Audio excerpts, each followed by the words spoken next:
You're listening to the Study Podcast with Dr. Paul Wegner. I'm your host, Tyler Sanders. I'm here with Dr. Paul Wegner, who's going to give us the Hebrew word of the day. Oh, and today is connected with the title of what we're studying. So we're going to be studying. I know, I saw that. I skipped ahead on the slides. So I wanted to see what the Hebrew word of the day was today. And we actually have two of them again, but they're all in one. Yep. I should just change it to the Hebrew words of the day, the Hebrew phrase of the day. There we go. Okay, so the title of Song of Solomon is technically the Song of the Songs. So it's like the song that is, I guess the best you could say is the greatest of the songs or something like that. Mm-hmm. So it's the song of the songs. So it makes it sound like it's the very best one of the songs. Now, It is interesting. I'm not sure why, because we have a lot of good psalms too. So I'm wondering why this one turned out to be supposedly the best of the best. I don't know. Sure. So it's interesting. At least that's what it's called. Now, the next one is actually really interesting too. It's later on in that, as it says in chapter 1, verse 2b, it says, "For your love is better than wine." Mm-hmm. But the word, the tov is good. And we've got tovim, so it's plural, and it's matching the word dodeca. And that means your love. So it can mean other things, but in this context, I'm sure it's your love. But the way it's said there, it's modified by an adjective that's plural. So the question is, why is the word loves plural? Yeah, okay. Right. And so it's two possibilities, at least, either in an abstract plural, sometimes words that can't be quantified real easily are in the plural. And that's maybe why love is, because it certainly is hard to objectify it. But the other possibility is it's a plural of intensity. And I think that one might make even more sense here. So your loves, plural, are better than wine. So I think it's probably intensifying it. So I could see other English words that maybe we would be a little more comfortable, like affections or something like that. Okay. You kind of see that as something that you could maybe plural, like it would kind of, if you heard that in English, that wouldn't kind of sound as odd as loves. Yeah. I think, Exactly. Another place where that one I think occurs is on the word Elohim. Remember, Elohim is plural. Oh yeah. And so often think it's a divine plural or intensifying plural, something like that. So this may be the same kind of issue anyway. Already you can tell we're into the Song of Solomon today, which is a real kind of a difficult one, but real interesting one. So I hope we'll have some fun today. All right, here's my PowerPoint of it. And I call this the greatest of songs. And then we got that from that title, you could see. Traditionally, it was thought to be by Solomon. I don't know if that's technically necessary because we'll talk about it later. But remember, la, Solomon, the preposition la in Hebrew on a noun doesn't necessarily mean he wrote it. But this one actually is written in a different way than normal. So when we get to that, I'll show you in the title. Okay. All right. So traditionally it's thought to be Solomon. And if so, that's about the 10th century BC. Purpose is to express the dignity and honor of married love. I actually believe that's the whole purpose of this book. Now, there's a real dilemma as to how this book is to be interpreted. And we'll get into that. But at this point, I'm actually arguing that it's actually like a teaching book, that it's intended to teach what true love is. And if that's true, then that would actually make that a real good purpose for the book. So we'll talk about that in a minute. But I think the key verse is in chapter 8, verses 6 and 7. And the last part of that says, "Many waters cannot quench love." And when we look at that, I think that actually is the answer kind of to the whole book and why this whole book is written. Okay, so we'll get to that too. All right, so we've got the superscription is chapter 1, verse 1. Then the Shulamite maiden in the Solomon's harem. So it sounds like she was just brought in, and I'll show you some passages that suggest that. And that's the first part. Then the second part is Solomon's trying to woo the Shulamite. In that section, in the last part of the former one, there's two dreams in that. At least it sounds like they're dreams. And if so, It sounds like she's dreaming about her shepherd lover. And that's so Solomon's here trying to woo her, and she's dreaming about somebody else, I think, is what's going on. Oh, I see. All right. So, all right. Then in chapter number 4 is the Shulamite maiden responds to the shepherd, and that's who I'm going to argue is the third person. And then fifth part is the Shulamite maiden and the shepherd lover are reunited. And at that point, it sounds like they head back home. So I'll show you that and show you why I think that. There's several there's several key verses. One of them is chapter 2, verse 2. My lily is among like a lily among the thorns, so is my darling among the maidens. So you can see it's definitely the idea of trying to woo a maiden kind of thing. Yeah. And I think the most crucial decision is how many people are in this dialogue. Is it 2? The Shulamite and Solomon, or is it 3? The Shulamite, Solomon, and the shepherd lover. And the shepherd. Yeah. So that seems to be the key. One passage says, "I'm black but lovely." We'll look at that. And then you can see one phrase that I think is really interesting. To me, my darling, you are like a mare among the chariots of Pharaoh. The chariots of Pharaoh were pulled by stallions. So to have a mare running around with stallions there would get them all excited and stuff like that. Oh, I see. So it's kind of an interesting thing. All right. Yeah. Okay. So that's my structure. Let's see. Let's go to the next part. Key ideas are the dignity of human affections, the sanctity of sexuality and a marriage relationship, and then the virtue of chastity. In the last part, in chapter 8, that part's really clear. So I think that would be fun. So the authors we thought to be Solomon, at least traditionally. The purpose is to show dignity and honor of sexual expression within the confines of marriage. It's grouped among the Megilloth or scrolls. That's what that's called. These are the 5 books at the end of the Hebrew Bible, and this one, and they were read at different times in Israel's history, and this one is supposed to be read at Passover. The Jewish people believed that this was an allegory for God's love for Israel. And so they put it at the Passover because that demonstrated probably one of the best places of God protecting his people and showing his love for them. So, problem of authorship. La can mean 2 or 4 or dedicated to a whole bunch of things. Solomon's mentioned 6 times in this book. But it's possible he's just the prominent player in it. So that's might be why. So it's hard to know, but that's at least one of the things. If Solomon did write it, though, when did he do it? Because remember, towards the end of his life, it says that as many wives took his heart away from God. That's mentioned in several places in Kings. And he has 700 wives and 300 concubines. So the question then is, well, how could Solomon really love one person this much when he's got all these many wives and concubines? So that's the dilemma of the book. Is it really Solomon or not? And it's hard to know. So, okay, we've already talked about this, but then the key interpretation thing is, are there 2 or 3 people?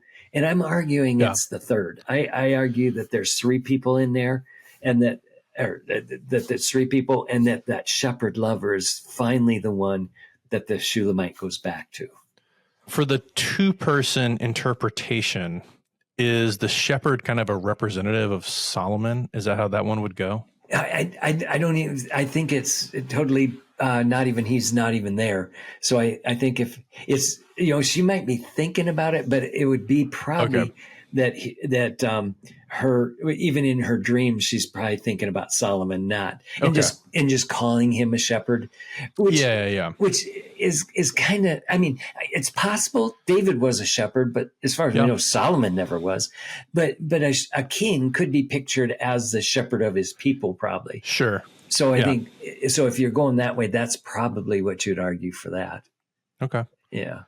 Okay. So I'm going with the three people, and it seems like to me that part of the reason I do that is not only because of some of the wording later on that we'll see, but it's also because then it seems like you've got a really important reason why this book is in the Bible. You know, if chapter 8, where it says many waters can't quench love. So, and it says more in that, but it talks about the idea that love is so strong. And if there's three people and Solomon can't win her over, and she wants to go back to her shepherd lover, then it would make some sense as to why it's in scripture. Yeah. So at least it seems like to me it's more logical then. So okay. We'll see if I can. Either I'm just real creative, or really the scripture does actually do this. Yeah. Sometimes you wonder, does it really? Are the interpreters just so good at explaining their view that it makes the text sound like that's true, or is that really what the text is doing? And sometimes it's hard to know. Yeah, I mean, but that's the whole. I mean, not to back out too far, but that's kind of what we do, not just in seminary, but in the church. I mean, we're trying to kind of interpret this thing together and as correctly as possible. And there's a lot of challenges in that, but we also can have faith that God is helping us understand as well. And so we have to do the best we can, and then in some ways kind of hold on to it humbly, Yeah. Well, they even have a problem with the Shulamite. First of all, we don't know where that would come from. Some people have thought it's a place name. That's the one I favor. Then some have said it's a proper name, but the problem with that, the problem with that is, the Shulamite could be like her name, but if so, it's really surprising that there's an article on it. Usually we don't put articles in Hebrew on the names. So I think that's less likely. Some people suggested it's a feminine form of Solomon. And I put here on the PowerPoint, it's close. If you, this vowel right here, it's a shurik. If you made that a holum, which all you'd have to do is change the dot, you probably could get Solomon out of that name. So it's so it'd be like the feminine form of Solomon. So interesting. It's possible. I think the most the article on there would once again make that unlikely. So I think the most likely thing is that it's a place name. So this woman is from Shulam or from Shulam. The problem is that there's the only place I could find, or at least the one most people say it is a place called Shunem. There's a place in Israel that's called Shunem. And they argue that now, so later on about Jesus's day, it was changed from Shulem to Shunem. So the lamed to a nun. But that is a later change. So that seems kind of odd. But I mean, it's at least possible. And it makes more sense than the other ones to me, because I can't believe that a name should have an article on it. So, I think in my mind, it's funny. We know her as the Shulamite, but it only occurs in one verse, her name. It's in chapter 6:13. But in the Hebrew Bible, it's chapter 7, verse 1. The even reason I bring that up is that a lot of times you wouldn't know in the English Bible that the Hebrew is a number off. So I wanted people to be aware that sometimes the biblical text in the English and the Hebrew do not necessarily match the numbering system. And is 6:13? Would that be the last verse of chapter 6? It is. It's just kind of one over. Yeah, and usually that's kind of the way it is. The Psalms, remember we talked about them as being one number off from the Septuagint, from the Hebrew. Right. So it's got a similar kind of thing happening here. So it's interesting. Whether we'll solve that one, I doubt, but I think the the place name makes the most sense, that she's from Shulam. All right. Let's see. Okay. this one has a lot of interpretation problems. Mm. Like how many people are involved? We've already talked about that. How come such frank and sexual nature of the book? I mean, it's almost embarrassing sometimes to read it through. Sure. Yeah. And then the structure and nature of love poetry is hard to understand. Sure. I have a friend who argues that what this is just a bunch of love poems put together, and that there's no real storyline in it. So either I'm just really creative because I think there is a storyline through it, or it, he's right, and maybe all it is a bunch of love poems kind of put together. Yeah. Another problem is the background and setting. It's hard to figure out. Like, if this is Solomon, when could it possibly have happened in his life, seeing that he had so many wives? And did he do this with all of them? It seems unlikely. So those are the issues. But it's been also interpreted a lot of different ways, like dramatic, like it's an ancient play. Typology, God's relationship to Israel or Christ to the church, cultic, adaptation of a Mesopotamian fertility cult, a wedding cycle. So you've got a bunch of, wedding psalms put together. Let's see, didactic. That's the one I think it is. It's there to teach a lesson, teach the purity and wonder of sexual love. Allegory is another one. Symbolizes God's love for Israel or Christ's love for the church. I wanted to make sure you know the difference between allegory and typology. I was about to ask you that, actually. Okay. Allegory does not allow for any kind of a historical background. It's just pulled. There's no history. It's just pulled out, and these are the. It's a picture of this. Typology usually has a historical connection, and then like a type and an anti-type kind of thing. But there is a historical connection to it. So it's kind of two different related, but kind of different strategies for. Trying to explain it. Yeah. Okay. And then literal shows true love. I think the literal and the didactic could work together. But sorry, go on. Yeah. I was just agreeing with you. Oh, okay. All right. Okay. Purpose. If seen as a literal historical book, it seems to contrast flippant or weak commitments between two people. And I think that's what it is. And when I say two people, this one turned out to be three, but it's two. The relationship like of Solomon and the Shunammite was not a real strong commitment, it seems like. Never really worked. And then highlights the importance of love in marriage. That's not always the case in the ancient Near East. So I actually think it might be a good, important corrective to the ancient Near East. So I think, and we know that in the ancient Near East that women were often thought to be like purchased or property or property. Something. Now, I think actually in one sense, God did that on purpose so that people were valued. If a person gave a big dowry for a wife, he's going to treat that wife well, or at least take care of his investment. So even at the very core, it seems like it probably was for God trying to take care of a woman and make sure they were protected. So at least that's how I kind of understand what was going on. Here's the verse that I think is so crucial. Many waters cannot quench love, nor will rivers overflow it. If a man were to give all the riches of his house for love, it would be utterly despised. And that's what I think happened. Solomon tried everything to get this woman to want to marry him. And she blows him off. She says, no, and that's what I think is happening in chapter 8. So when we get there, I'll try to show you why I think that's happening. Okay. Anyway, so that's my key verse for the book, I think. All right. So Song of Songs, it would be like the greatest song. Okay. But it's interesting. This one has La Solomon, but I don't know if you noticed, it says, Asher La Solomon, which is to Solomon is how that's usually,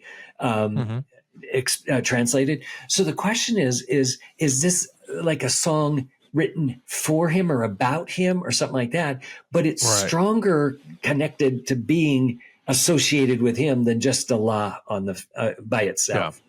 So I do think that this one has pretty strong suggestion that either he wrote it or it was written for him. And and if it was written for him, that was maybe then to because he's supposed to be the wisest person in the Old Testament, so it would make sense that this book could be written for him to give him some understanding of what's the true nature of love. So I mean, it would make some sense.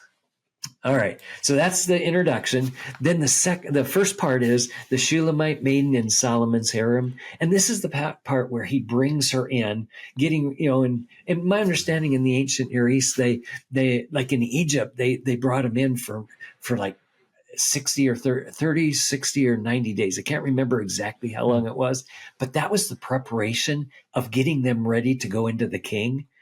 Okay. So this could be so she's put into the harem, and now she's being made beautiful so that she can actually then be taken into Solomon. Yeah. This first chapter kind of suggests those kind of things. I'll start on verse 2 here.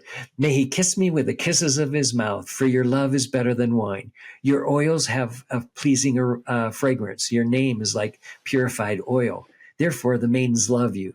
Draw me after you and let us run together. The king has brought me into his chambers. So that's tucked in there, but that almost makes it sound like, oh yeah, now we know what's happening. She's being brought into the harem.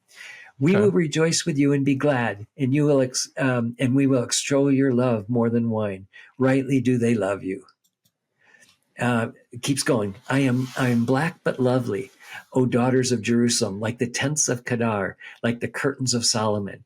When she says she's black, the reason I'm going to bring this up is because later on it talks about her being swarthy, but then it talks about getting sunburned, it sounds like. So I don't know if when it says she's black, remember, well, I don't know if you know this, but in Egypt, having a tan was not favored because that meant you were a worker, you were out in the sun, and you got your skin turned dark. So that might be what this is getting at, is that because later on it's going to talk about her being taking care of her brother's gardens and stuff, or vineyards and stuff like that.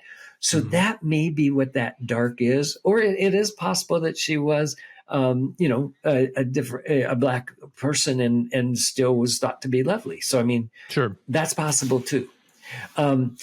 It says like the tents of Kedar. Kedar is an Arab tribe in the Saudi Arabia kind of area.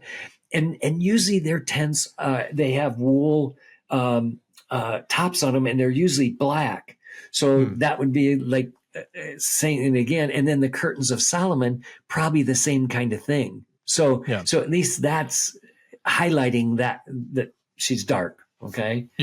Do not stare at me because I am swarthy, and that probably means dark, for the sun has burned me. So that's what makes me think that it has to do with work. Yeah, it's got more to do with a tan than actually being black. I don't know for sure, but it seems like it. She explains, my mother's sons were angry with me. They made me the caretaker of vineyards, but I have not taken care of my own vineyard. So my guess is that she's using that word vineyard in two ways. The first one is she's probably working in the vineyards to take care of them, but she's not taking care of her own body. Means she's gotten sunburned and stuff like that. So it sounds like now she's in Pharaoh's harem. That's probably going to be taken care of. So she's probably responding to people. Why haven't you taken care of yourself? And this is her response. Okay, starting at verse 9, it says, to me, my darling, you are like a mare among the chariots of Pharaoh. And we talked about that already, but I think that's a brilliant phrase.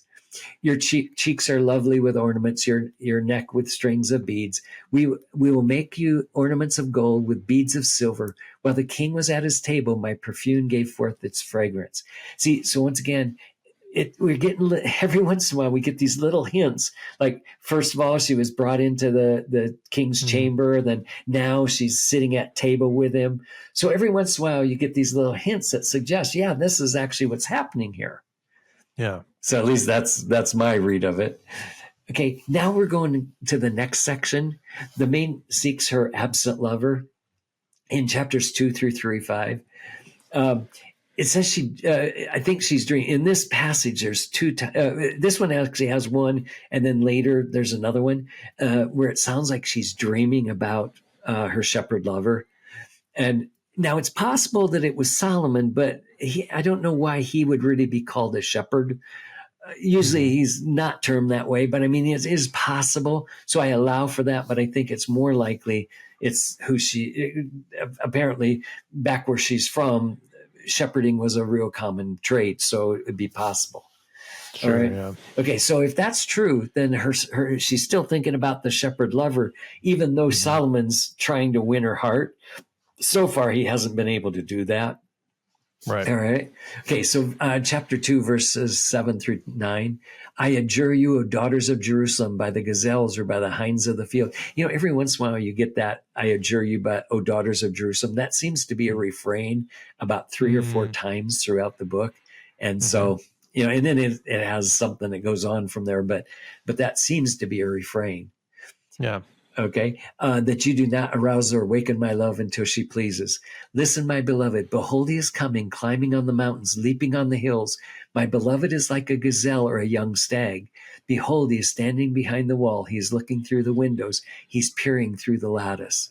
See, again, that sounds like he's outside looking in, where if this is Solomon in his palace, I don't know. Why would he be? It'd be so hard to get a glance at her. So, okay. So again, it seems like it's hinting to you. Verse 10, my beloved responds and says to me, arise, my darling, my beautiful one, and come along. For behold, winter is past and rain is over and gone. And then chapter 3, on my bed, night after night, I sought him whom my soul loves. I sought him, but did not find him. So see, there for sure, it sounds like a dream. Yeah. Okay. Right. I must arise now and go about the city and in the streets and in the squares. I must seek him whom my soul loves. I sought him, but could not find him. And then verse 4, scarcely had I left him when I found, verse 3, I skipped, I left it out because it didn't add a whole lot to the story, but she decides not to go out to him. Then she decides to go to him, and now she can't find him. So scarcely had I left them, and I found whom my soul loves. I held on to him and would not let him go until I had brought him to my mother's house and into the room of her who conceived me. So now she's thinking about being with her shepherd lover. Yeah. All right. Now, I think this is Solomon coming again. So Solomon's still trying to woo her. This time, I think he goes to the next level, and he's trying to give her a proposal of marriage. So I think that's from chapter 3 to chapter 5, the beginning of chapter 5. He continues to try to woo her, and it looks like she might give in at this point. Okay, verse 3 says, 3:6 says, what is this coming from the wilderness like clouds of smoke, perfumed with myrrh and fragrance, with all the scented powers of the merchants? Behold, it is the traveling couch of Solomon, 60 men around it, of the mighty men of Israel, all of them wielders of the sword, experts in war. Each man had his sword at his side, guarding against the terrors of the night. King Solomon's made for himself a sedan chair from the timbers of Lebanon. So remember, if this is a kind of like a story, this could be the part where he goes to try to get her, and he brings his entourage. And his traveling couch or whatever, and to go out and get her. Okay. So this would be like getting really close. Okay. Verse 9 or 10 says, how beautiful is your love, my sister, my bride. Well, that's another interesting thing when it says my sister. In the ancient Near East, it seems like what they would do is they would first adopt their wife as their sister and then marry her.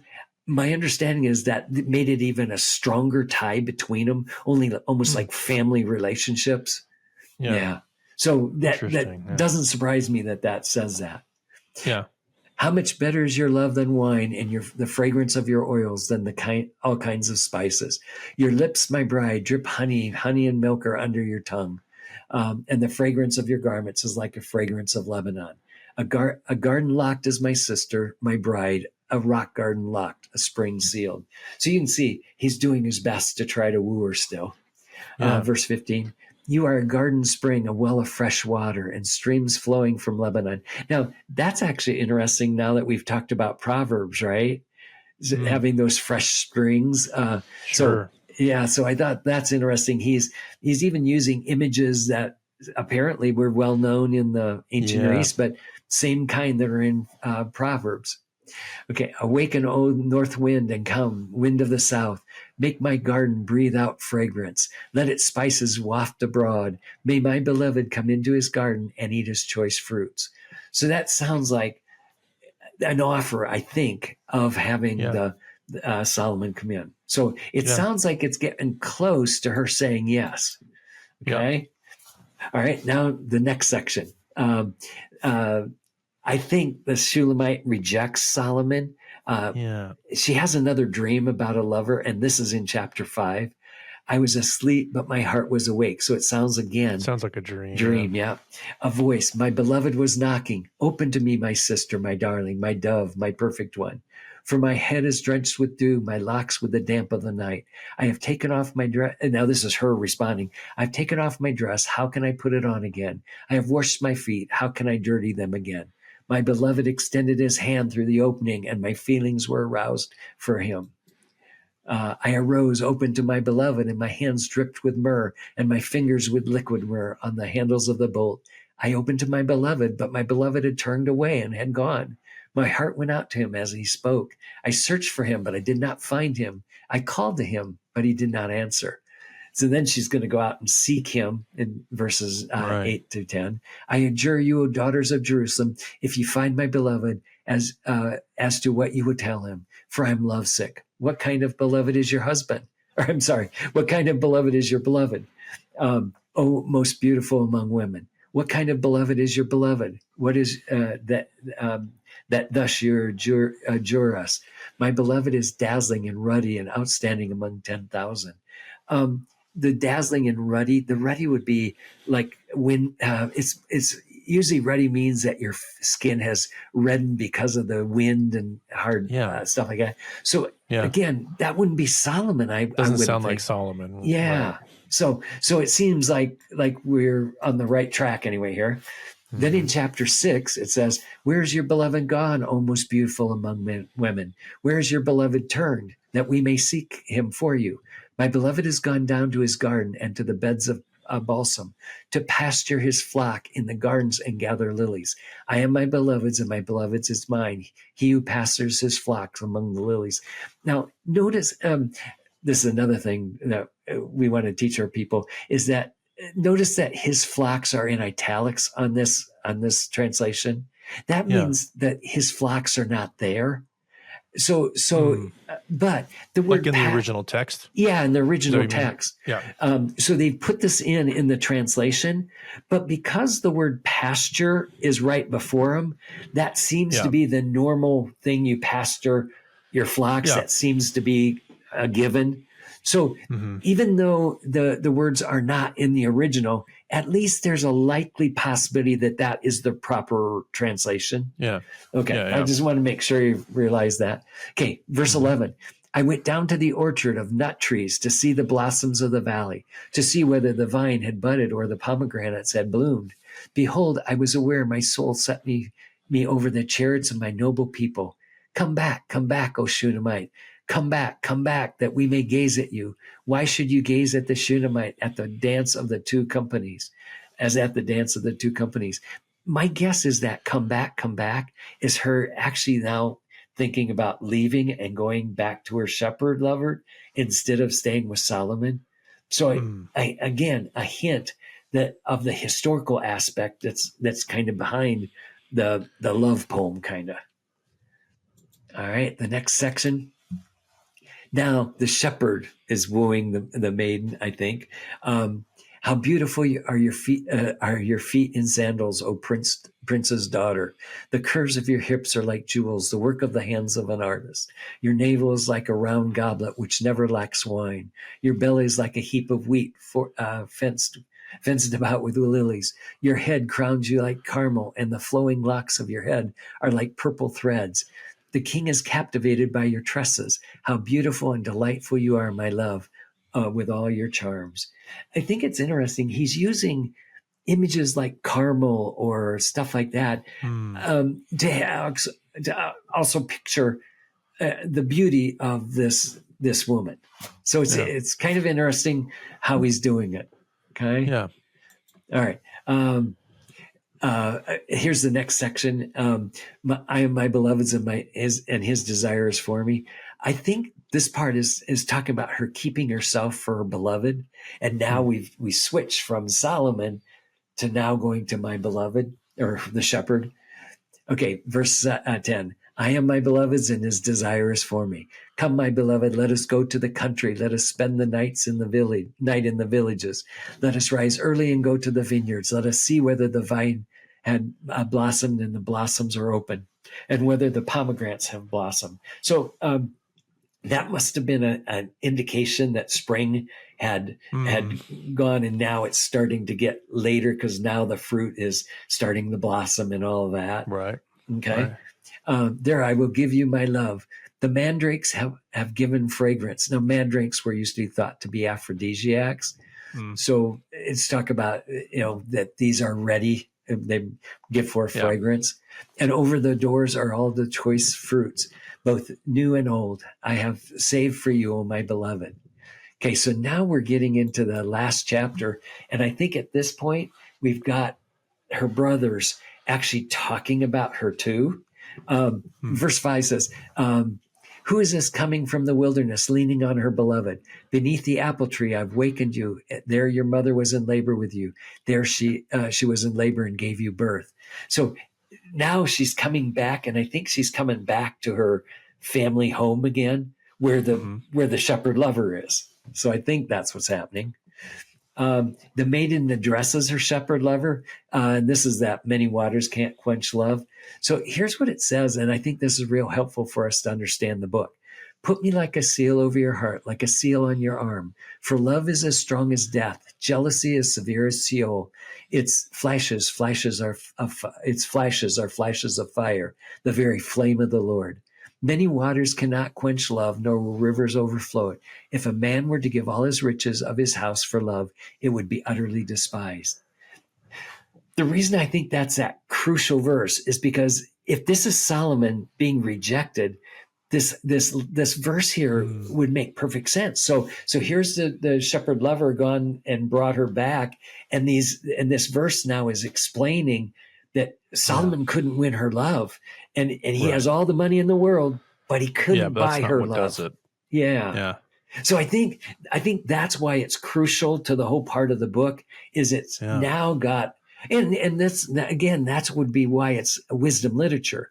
You've got it explaining to the people listening why love is so important and how valuable. Okay. Yeah. So I think that makes sense. Now the brothers are going to talk. We have a little sister. She has no breast. What should we do for our sister on the day when she's spoken for? If she's a wall, we will build on her a battlement of silver. But if she's a door, we will barricade her with planks of cedar. See, I think that's saying that partially the job of brothers is to protect her and make sure that she's not violated.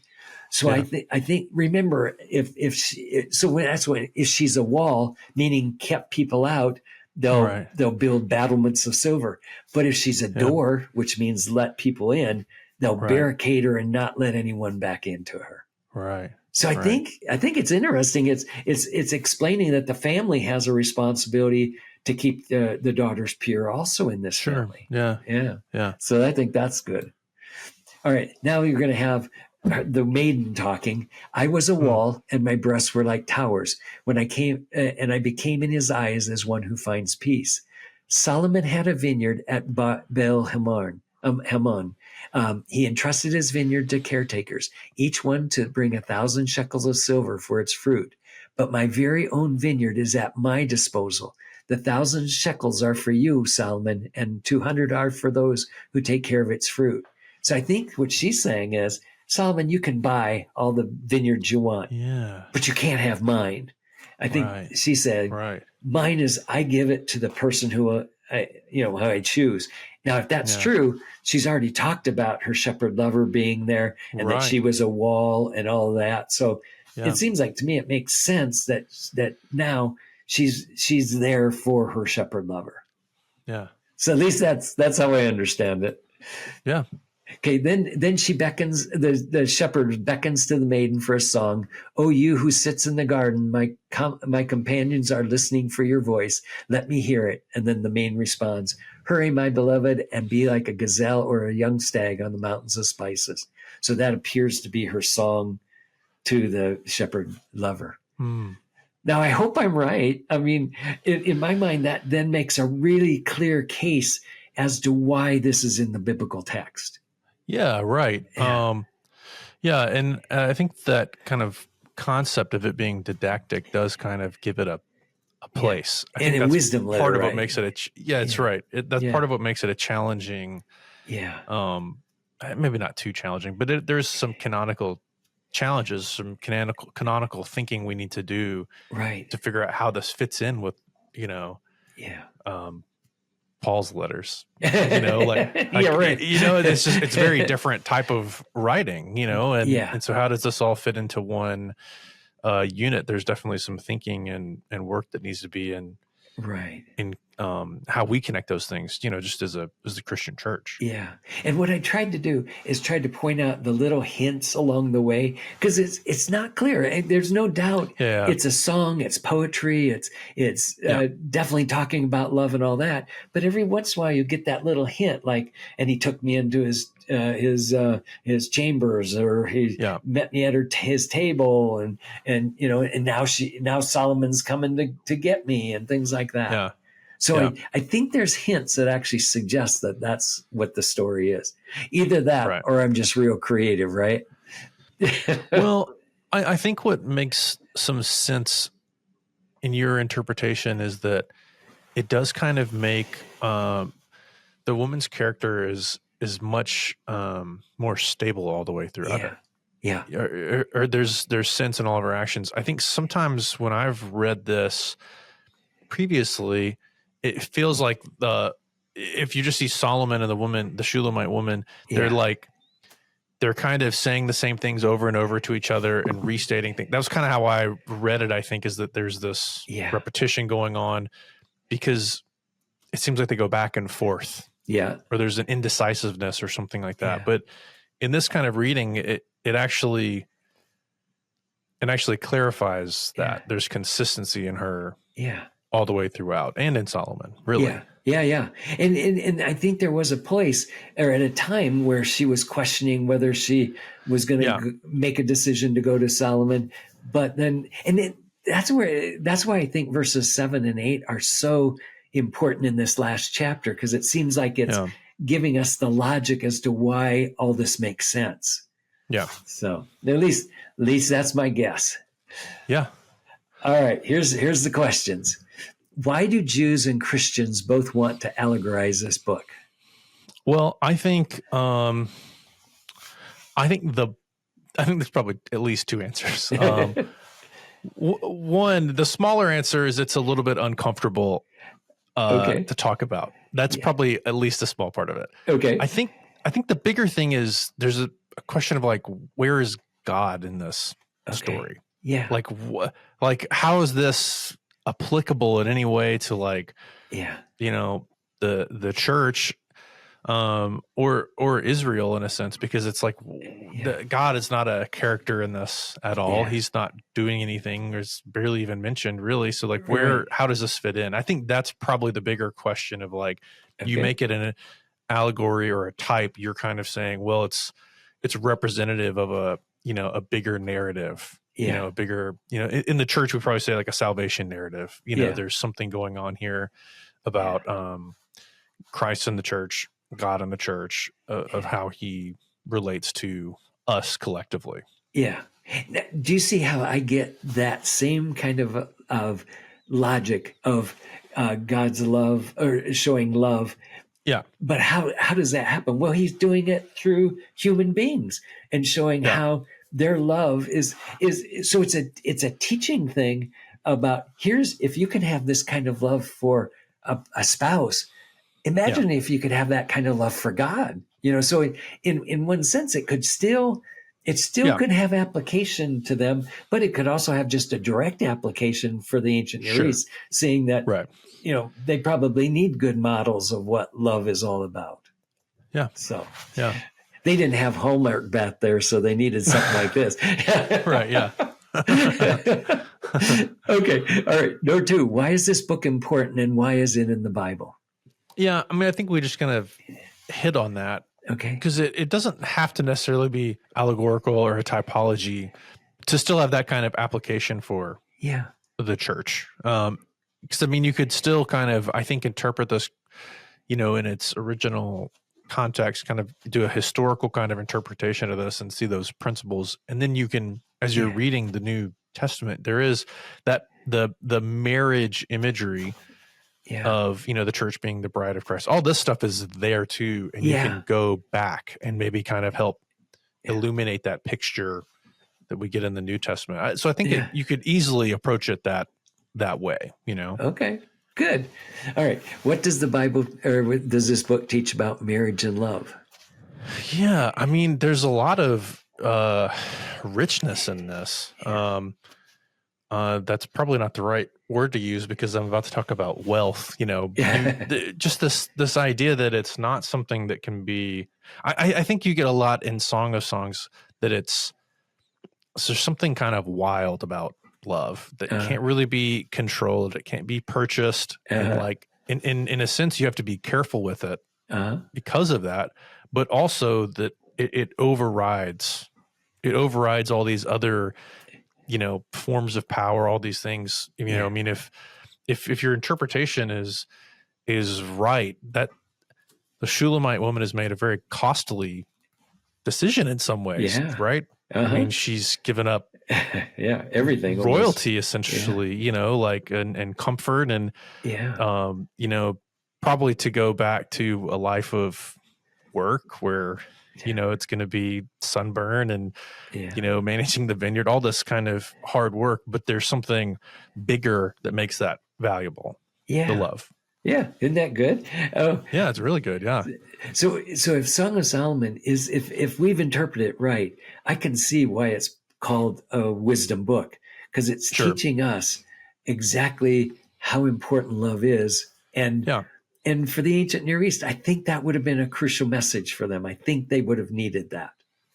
Well, and it's not unfamiliar to what we get in the New Testament either. That's right? true. That's true. You find a pearl, you find the treasure in a field, you give up everything to purchase that field to get the treasure in it. Like there's a new reality that reshapes everything you thought made sense. All of a sudden you throw it out because there's something bigger operating here. Yeah. Well, I hope I'm right on this interpretation because it seems to make a lot more sense to me if that's true. But, this was an exciting episode. This is a really interesting one. I think this is a book that probably a lot of people have read, but it is a little bit tricky to follow that narrative, I think. So hopefully this was illuminating. Yes, I hope so. Well, thank you. Thank you. We'll see you next week, and it looks like we're going into Isaiah. Okay. Do you want to do 26 more episodes? No. We'll try to do it in one. We'll see. We'll do an overview. Okay. Yeah. That sounds good. Thank you. Okay. See you next time. Bye-bye.